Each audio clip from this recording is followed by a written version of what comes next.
Chelsea's teenagers just destroyed Ajax, and honestly, I can't remember the last time I saw football this exciting at the Bridge. Hi, it's Liam here, and I'm finally back making long-form content.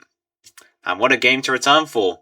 So, here we are, my match reaction to Chelsea versus Ajax. Now, this won't be a Chelsea review, if any of you have been around long enough to remember that. Honestly, I don't really know what this is. I'm just trying this out, and I'll see what happens. So anyway, let's get into this. So Chelsea played Ajax on Wednesday night, and that meant Champions League nights were back at the Bridge. And like McDonald's, I was loving it. So, the game started early when Kenneth Taylor fouled Buonanotte and got sent off. It was a yellow card, but then VAR upgraded it to a straight red. And if you look at it, it's a straight red, no doubt about it. If you think about it, this is almost the definition of a red card offence, as he goes and studs up right into Buonanotte's shin. But this just made things easier for Chelsea, because Ajax got a red card, Chelsea were given a free kick, and from that free kick, Marc Guiu netted the opener. This made him Chelsea's youngest Champions League goal scorer, breaking Reece James's record, which he set against Ajax, funnily enough. On that subject, does anyone remember that game? I watched it the night before this one, and, well, it was insane. Ajax had 2 red cards, and Chelsea came back from 4-1 down to draw 4-4, and it might have been 5-4 if Azpilicueta's goal hadn't been disallowed. Here's what it is. Anyway, after going 1-0 down with 10 men, Ajax made some changes to try and hold on. The only issue was, this didn't stop Chelsea from netting a second 9 minutes later. The goal scorer, Moises Caicedo. And what do you know? It was a banger of a goal.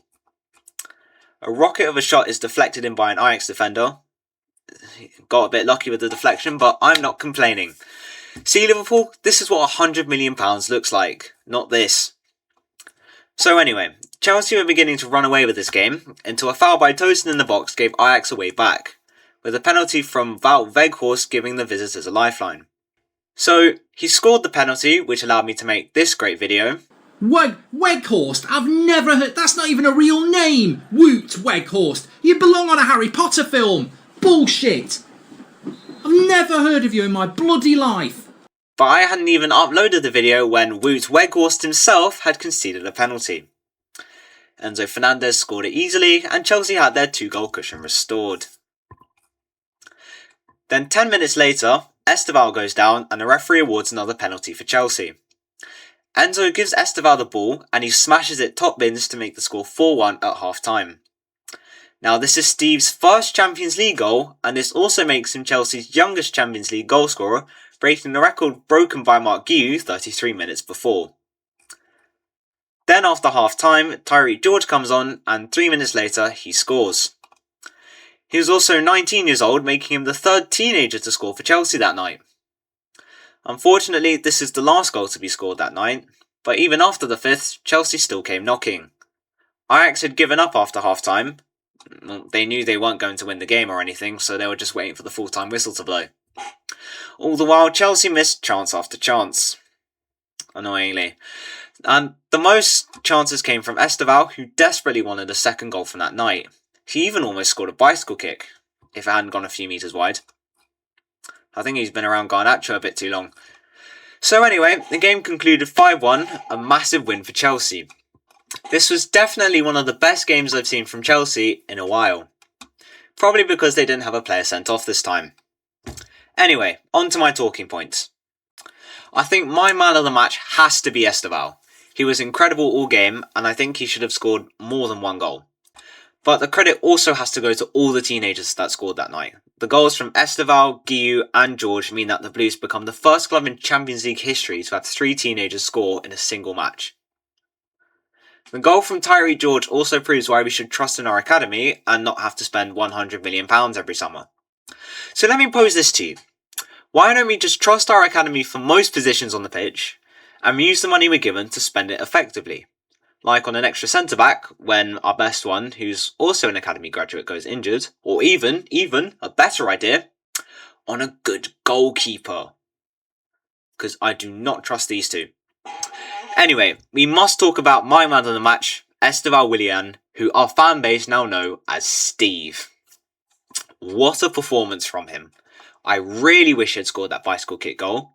it would have been an incredible moment for him and for everyone who saw it. But yeah, I understand why fans in Brazil called him Messinho. This kid is incredible.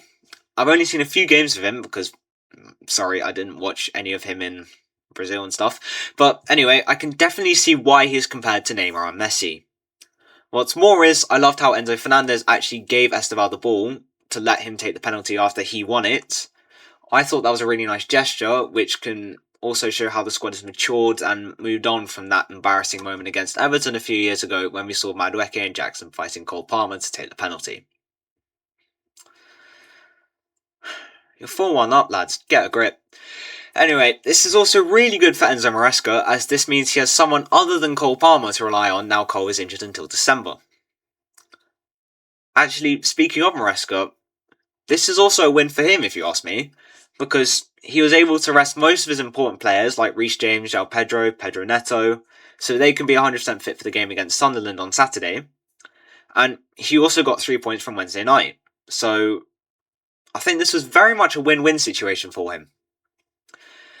Despite this, I am still a little bit nervous about our backline. After all, in the 30th minute we conceded a penalty from Tosin, then Weghorst scored from what I have seen to be described as a very savable penalty. And watching it back, the ball actually goes under the diving Jorgensen. So it was close and unlucky not to have been saved, but it was very savable. In addition, no Chelsea player got sent off on Wednesday. Finally! Hooray! Will this be consistent now? Hopefully. Unfortunately, only time will tell. Looking at the wider picture now, and this is very, very good for Chelsea's Champions League hopes, as this now puts us in a very good position in the Champions League table. We are now 11th with 6 points. What's crazy is the only reason we're not 8th right now is Newcastle have a higher goal difference than us, by only 3 goals. So, in theory, if we win our next game and they lose theirs, we should get into the top 8. But even then, that's a big if. But I have belief, I think we should. What's more is that night has proven to us Chelsea fans that future Chelsea is in safe hands with the likes of Guiu, George, Estevão, even a Champong actually. And yeah, I'm sure they will go on to do great things with this club and will win so many trophies with them. I hope. We should, but I still hope. And finally, one thing I haven't mentioned yet is that we have a new shirt sleeve sponsor. Chelsea have partnered with Vietnamese tech company FPT as their shirt sleeve sponsor for this season. What's more is, according to The Athletic, Chelsea are in talks with a few companies about a front of shirt sponsor, with the talks apparently nearing conclusion. I have a few thoughts about this.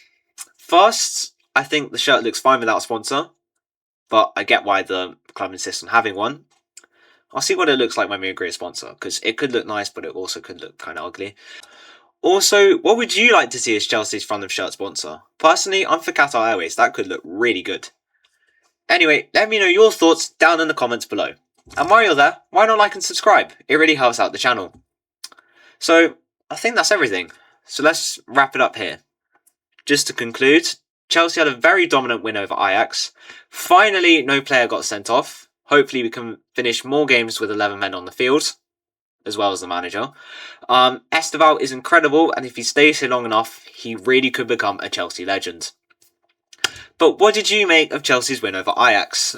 And what do you think of this idea of mine returning, well, this from now on? Let me know all of this down in the comments below. That's all from me, so thank you very much for watching. Please be sure to like and subscribe to the channel if you haven't already. Thank you, and goodbye.